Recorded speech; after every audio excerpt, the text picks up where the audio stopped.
Hello everyone! This fourth video of this tutorial series is a beginner's guide on how to use After Effects. The content covered here includes creating more kinetic animations, but this time we will be doing that by distorting images and shapes.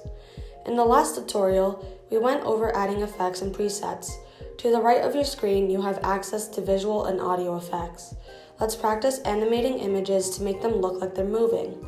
For this demo, we are going to import a car and make it look like it's bumping into a wall. To make an object look like it's speeding or struggling to come to a halt, we would want to use the slant effect. Click and drag it directly on top of the layer of the car image and play with the different specifications on the left of your screen.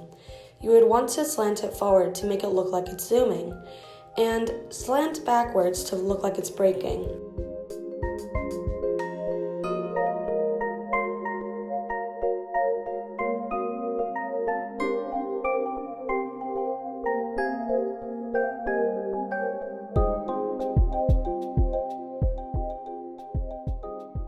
You can stretch the car by playing with the height and alter the position by playing with floor.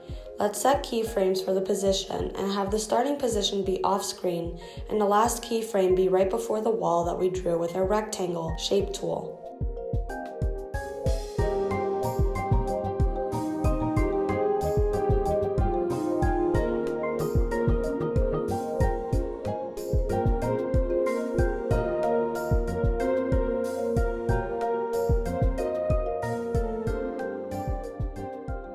Right-click any frame to access keyframe velocity, where you can fine-tune the acceleration and deceleration of the moving image. If you go from the default to the animation window, the right hand of your screen shows a new panel that shows different kinds of attributes. If you right-click a keyframe again, see what Easy Ease In, and Easy Ease Out do.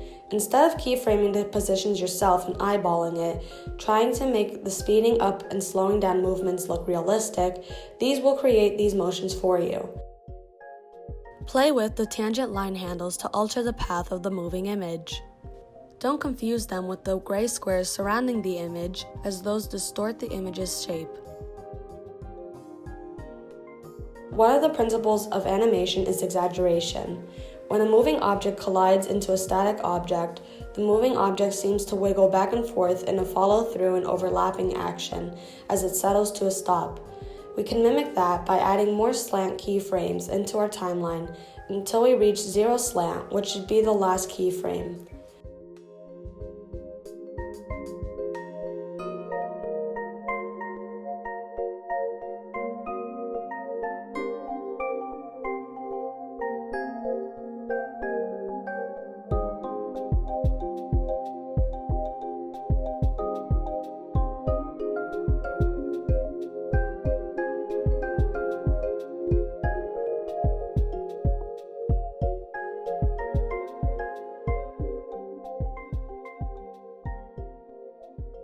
For our second demo, let's fill a cup with juice.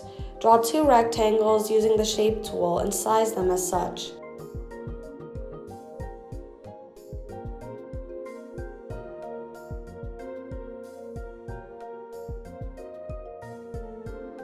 Go to Fill on the top toolbar to change the color of the shape.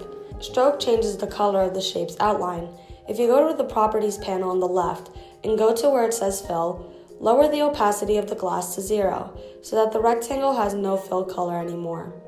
When resizing the rectangle representing the liquid, make sure the anchor point is in the bottom center when keyframing the scale.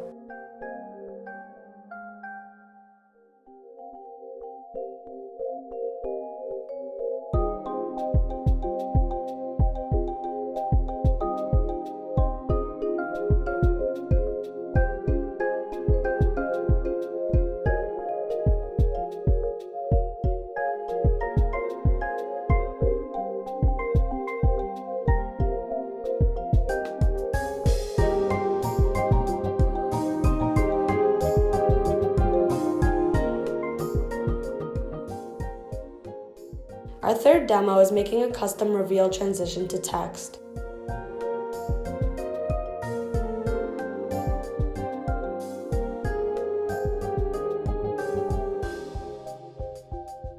Draw a rectangle with the Shape tool and lower the opacity of the stroke color to 0 in the left Properties panel. Make the fill color the same as the background, in this case black. Place it over your text to hide it, and keyframe the starting position and make the end position to the right of the text.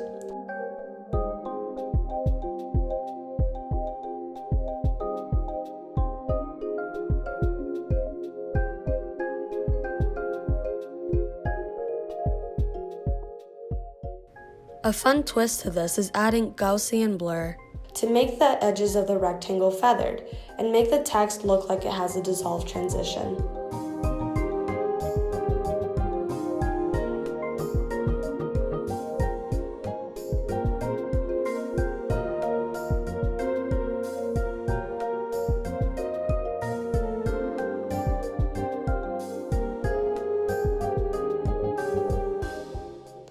Let's do something bold. Click on your text layer and go to Animate Enable per Character 3D.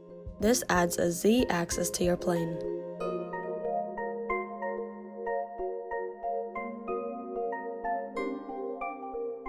Now let's learn how to add a mask to text and add a circular path to text.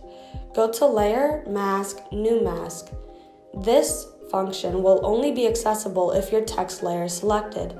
Go to the mask properties and where it says mask path, press shape and reset to ellipse. The default is rectangle.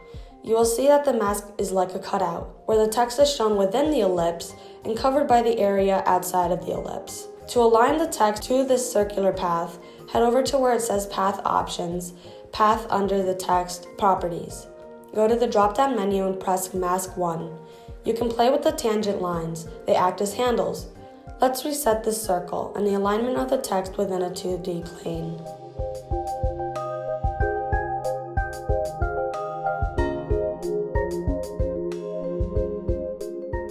Turn on Force Alignment. Reversing the path puts the text outside of the circle and face inwards rather than outwards. The margins are also adjustable. They're helpful for when you don't have much text to fill up the whole circle. Let's refresh on using Easy Ease In and Easy Ease Out.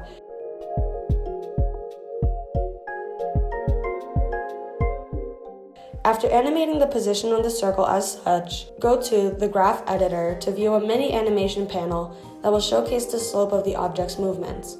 By pressing Easy Ease, it will pick up speed and slow down smoothly, not move with the same velocity throughout.